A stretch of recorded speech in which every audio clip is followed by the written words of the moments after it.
ensure that EAS participants are ready to provide information in a crisis. This concludes today's test of the emergency alert system.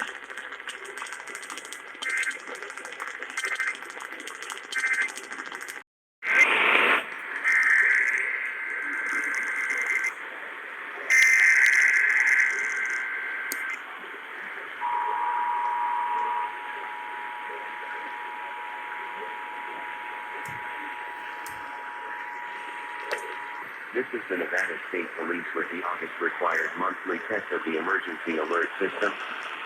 Federal, state, and local officials use EAS to keep you informed in the event of an emergency or disaster through your local radio and TV stations and cable providers. This test helps ensure that EAS participants are ready to provide information in a crisis.